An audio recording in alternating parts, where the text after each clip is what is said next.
Sadguru, we just talked about Vande Mataram. Why do we call our country Mataram? Why not Patram, Pita? Why Mataram? Why it's motherland? Why not fatherland? Why not both? Because though essentially a nation is a people, Yes. but the boundaries and the definition of a nation comes from a land. Yes. A land or earth, we've always seen it as mother, because if we sow a seed, life comes back at us. Yes. So we see it as a woman. So, almost everywhere except in certain very martial cultures, always nation has been seen as a woman or a mother, because it's a definition of a defined aspect of geography which makes a nation in a certain sense. Yes.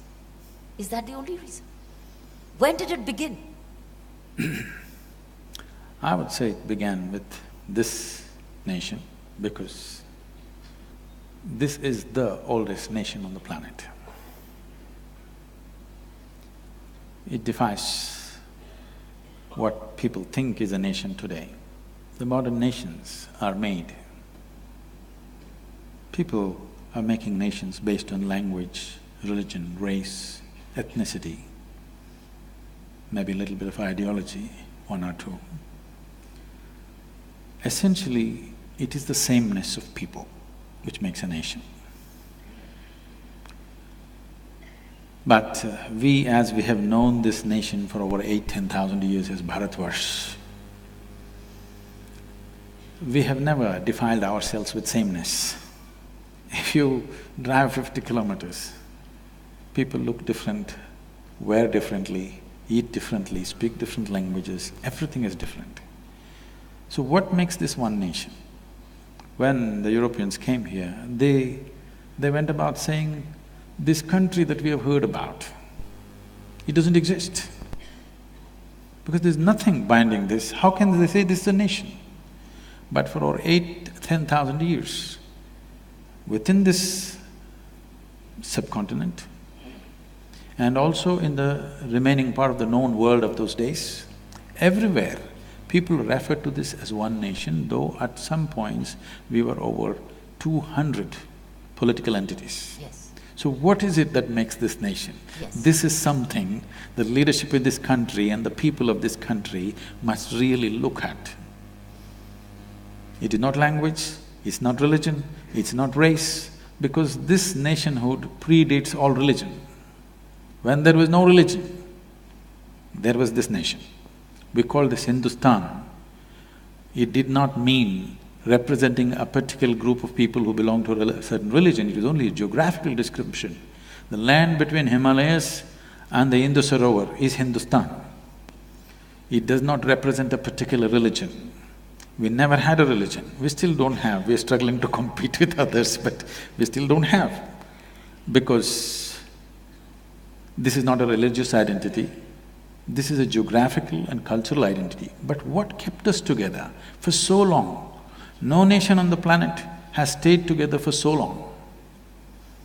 It is essentially, if you look at it, we have always been a land of seekers versus people be… When we look for sameness, we try to become land of believers. People believe in one thing, so they come together. Here, we've been always a land of seekers, seekers of truth and liberation. In this seeking, we found oneness, because this seeking is not something that you invented, this is the nature of human intelligence. The nature of human intelligence will naturally want to know, realize and liberate itself. So this nation was built on that fundamental… You cannot even say it's built. At the same time, it's been managed on that fundamental that you are seekers. When you are a seeker, you're not aligned to any one particular thing.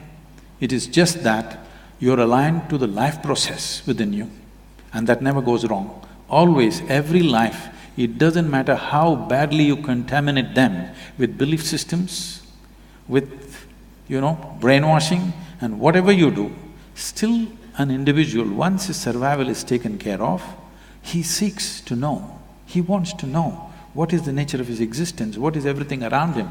Whether you call it science or spiritual process or inquiry or quest, it doesn't matter what you call it. Essentially, human intelligence wants to know, wants to transcend its present limitations, wants to liberate itself from the fetters in which we're existing right now. So we built a nation on this longing, this seeking, and it cannot be destroyed as long as we keep this seeking alive. If we do not transform ourselves towards sameness, we will always be one.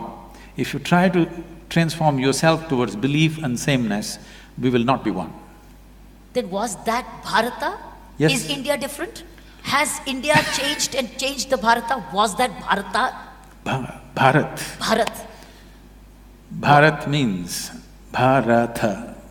Bhava means sensation. Because your whole experience of life is sensory right now. What you see, what you hear, what you smell, what you taste, what you touch are different types of sensations. So sensation is the basis of your experience right now. This is the fundamental of your experience.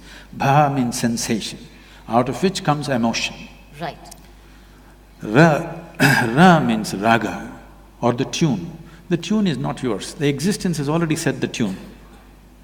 You cannot set the tune. Now you have to just find the rhythm, which is the thala. If you find the right rhythm, you are a fantastic human being. If you miss the rhythm, you're crushed by the process of life. So we called this nation Bharata, and the first, or not necessarily the first, one of the great kings of the past was Bharata. People say the country is named after him. No, he is named after the country. There are so many Bharats and Bharatis in this country. Their country is not named after them. They are named after this nationhood. Did we make a mistake then in converting our name from Bharat through India? A serious mistake, because you need to understand this. Whenever somebody occupies a nation, any conquering forces, when they take over certain nations, first thing they will do is they'll change your name. This is the technology of dominance. This is the technology of enslaving. You must see, if you look at the African-American history, when African people were brought in, the first thing is, at the port, their names were changed. Whatever they had African names, they were taken away and some silly names will be given. That's what has been done to us. Thiruvananthapuram is Trivandrum, okay? Chennai is Madras. We don't know whether we're mad or we're rascals. Like this, India, what does it mean? It doesn't mean anything. So if I give you a meaningless name, you will become a meaningless, stupid person in front of me, because I have a meaningful name, I have a tradition, I have a culture, you have nothing. So in that context, we have become India. This is the first thing, because the concept of a nation must sink into everybody's mind. Yes. Because nation is just an idea. When this idea burns through your mind and sinks into your heart and your passion is risen towards that, then you have a real nation. Otherwise, nation is just in the paper. This is the unfortunate reality for us right now.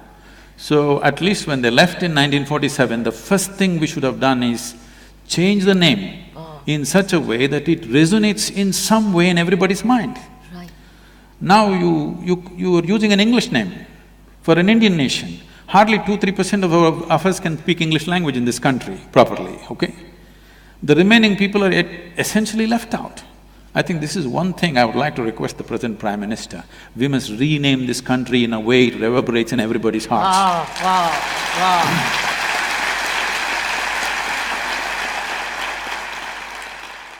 I know a whole lot of intellectual crowd will say, what is in a name? Yes. Okay, call yourself Tobu, call yourself Momo. People are doing that. Yes. I'm not saying… I'm not against anything. All I'm saying is, when you utter your name, you must understand there is sound. Whatever we utter is only a sound. The meaning is only a psychological thing, a social thing. Right now, if I say Kiran, it's only a sound. The meaning is psychological and social. Leave the meaning of it.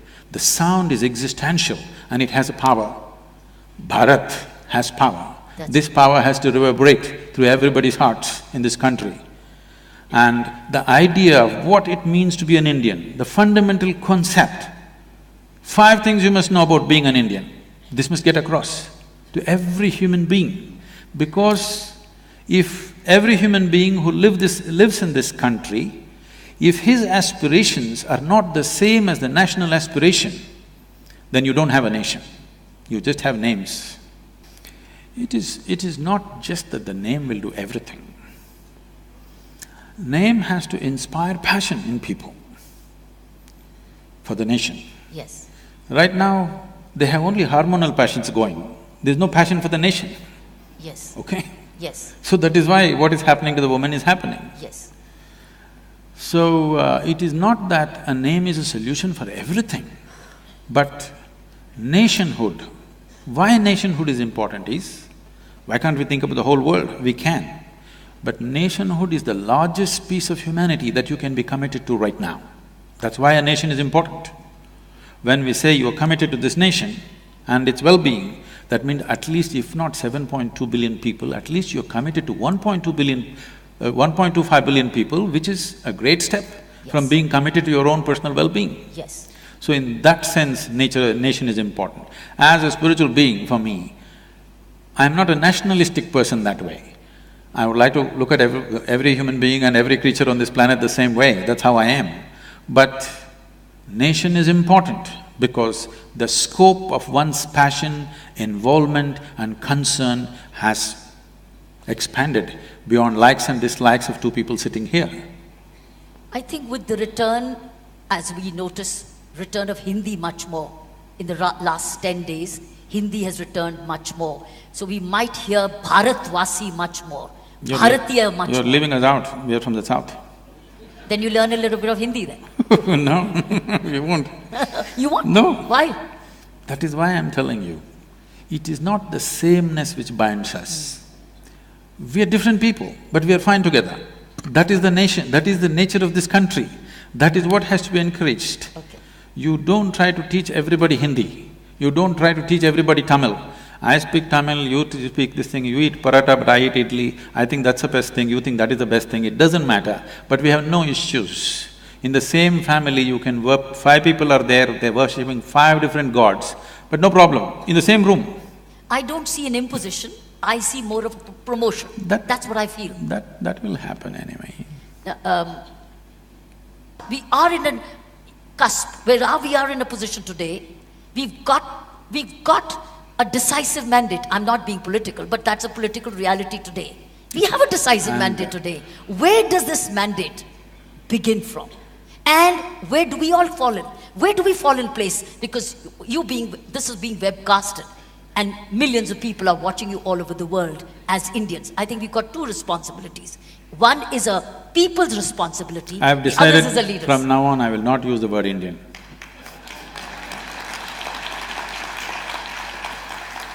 Why? Yeah, I would like to use the word Bharat. I told you, Hindi is coming in. I have started the moment… That's the Hindi name of India anyway. No, it is Hindustan. We also call it Hindustan. Yes, actually, Hindustan describes the geography, Bharat describes the culture. Right. I think a time has come Very nice. where our identity has to be cultural, because culture is inclusive. This is something we must understand. When his 7 sages who are now considered the celebrated Saptarishis of this country, you must understand this first of all. The greatness of this nation is in pursuit and accomplishment of spiritual dimensions. It is this spiritual thread which is holding the country together, this longing to know. If you hack it, then you cannot maintain the sovereignty of this country, believe me. Is it religion? It is not religion. No? No, I'm telling you, the nationhood, what we call as Bharat, predates all religion. So when Adi Yogi was asked by the 7 sages, how many ways can we attain? He said, if you use your physical body as a foundation, there are 112 ways of realizing the divine. But if you transcend the physical body, then as many atoms there are in the universe, that many doorways are there. Do you call this a religion? No. Religion means that you believe this is it. And unfortunately, religious teachings, a whole lot of religious teachings do not believe in nationhood. They do not believe in the fundamental existence of a nation.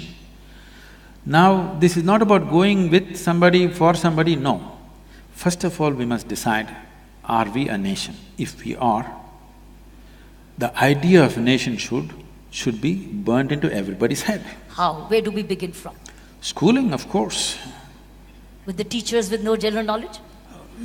You can train them in a summer. Who trains them? This is what needs determination in the leadership, that's what I'm saying. What is this country? See, I must tell you this.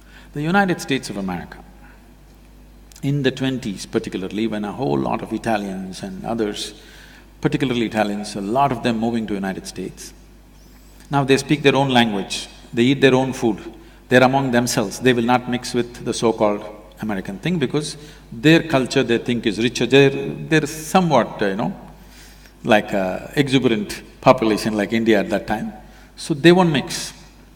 So the US government did something which is amazing, which today I'm sure a whole lot of intellectuals will brand this as fascist, but they'll all queuing up to go to United States, of course. US government made posters. For Germans, one kind of posters, for Italians, one kind of posters, Jewish people, another kind of posters. Within the kitchen of every home, they must fix this poster, okay? It's a government-released poster. Wow. Where an Italian housewife, how she should serve an American breakfast every day in the morning, how she should be dressed, how the table should be set, what should be for breakfast. For lunch, dinner you can eat Italian, but breakfast should be American. Wow. You understand? I'm saying this may sound fascist, Yes. but it is with this they integrated different ways. I'm saying even something so small as what you're eating for breakfast, the government is looking at it because they're interested in making a nation. Wow. I was amazed. I saw that poster is still with me somewhere. I was amazed to see that somebody went into such elaborateness of putting people together. If you'd left them like that, they would all be separate nations within a nation and fighting with each other. Absolutely. Whatever said and done, America is such a melting pot, but one nation,